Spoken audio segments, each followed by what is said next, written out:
A weak man is offended by the truth, but a strong man is offended by a lie.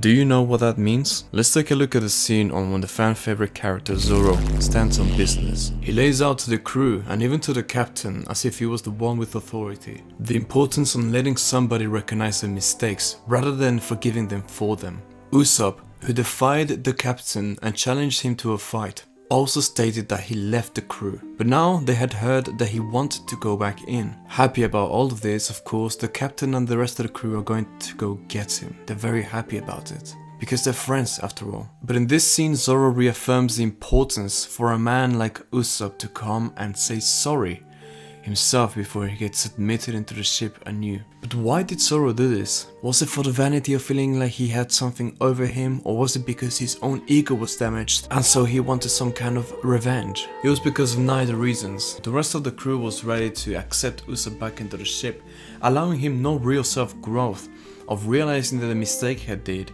wholeheartedly and coming back with regrets and saying, look, I'm sorry about it, and I am a better changed man. As a matter of fact, it was quite despicable because on the way to the ship he was still reaffirming things that he was going to try and say and practicing on himself. Things like, hey, I bet you guys miss me, fine, if you insist so much I'm back, blah blah blah. Things that were very arrogant and egotistical, and yeah, sure, it's part of Usopp's character, but you can't treat everything like a joke. And this is the case both in the anime and in real life. Think back to your life, because I see many people making this mistake. Do you have friendships or moments in which you brush past something because you don't want to make a fuss about it, to avoid confrontation or to avoid anything of the kind? Well, what exactly are you avoiding? I'll tell you what you're avoiding. You're probably avoiding the fact that this is a chance for you, both parties involved, to grow. Men and women tackle everything around apologies or arguments differently, and in my opinion neither of us do it right. Typically women will not admit that anything's wrong or between themselves, right?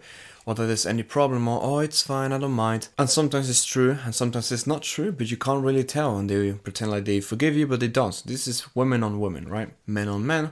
They either joke about the situation or go to war and try to kill each other. If they go to war and try to kill each other, I don't need to explain why that's wrong. If they make light and joke about the situation, they never tackle how they really feel, and they allow the doors to be opened for that same thing to happen again. And Zoro, being the absolute G that he is, he allows for Usopp to actually have some self-development and self-improvement. I don't know what Oda actually tried to convey through this scene, but this is my interpretation of it. As the ship is leaving the shore and Usopp is losing his opportunity to go back with his friends, he desperately cries out, he jumps, he rushes as fast as he can, and he cries out in order to get back. How can you guys leave me behind? How can you do this? When everybody, Usopp included, knows and acknowledges that Usopp was in the wrong. The Straw Hats being stronger than Usopp is, right, because stronger people made the right decisions in writing. They were ready to forgive him, but Zoro said no, it's not enough, he needs to come and say sorry himself.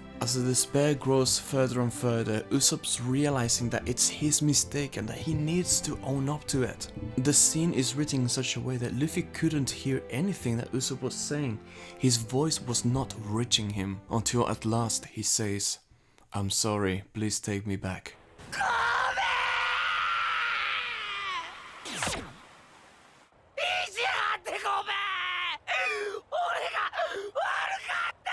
Those words at last reach Luffy.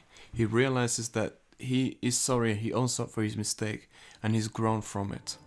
Upon hearing that, immediately what a strong man should do when somebody else, or strong woman, whatever, when somebody in general is ready to say sorry to you and opens up about their mistakes, you must not be the type of person that latches on and makes the other person feel worse about what they're doing, and then feel worse about apologizing. You need to be the type of person that makes it comfortable for others to own up for their mistakes. So Luffy, what he does is obviously he welcomes him, they're both crying, they're both happy. And that's the right thing to do, to show and display that, hey, you're my brother and I love you. I appreciate you saying sorry, this has been waiting on me or whatever, right, if this was real life. And from this scene, they finally get together and blah blah blah, happily ever after. But let's talk a little more about the nitty gritty of the situation and about the metaphors of our real life, because that's what I'm about. Firstly, Zoro. Zoro gave him a chance to be a man. When his ego was getting in the way and saying, come on, I know you guys want to take me back and no, blah blah blah. trying to make light of it or trying to be egotistical about it, not lose face himself, even though he was in the wrong anyway. He let his ego get in the way, but only when he was humble about it, and he had some more humility and said, "I'm sorry, I was wrong, please take me back." Thus his voice become heard. This is a direct symbolism to display that, hey, look, humility is what it takes for you to be forgiven. Just like in the real world, we are so often so stubborn and we don't want to say, hey, it was my bad, especially when emotions are involved. If it's something we don't care about, sure. But when our emotions are involved, we are so not readily there to own up for the things that we're doing. Usopp was a weak man and thus was offended by the truth. The truth was that they had to let go of the merry-go. Zoro, being strong, he was offended by the lie that Usopp was just going to try and sway his way in. When he had to face the consequences of his actions, he wasn't going to let it go.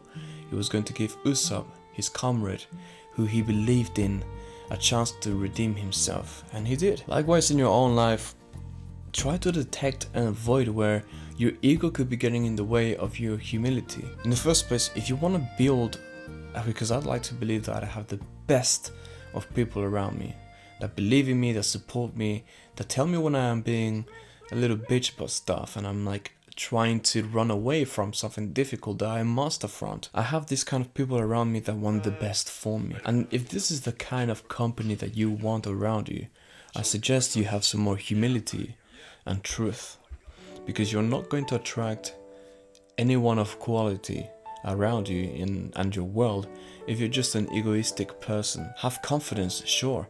Have confidence in things that you're competent about.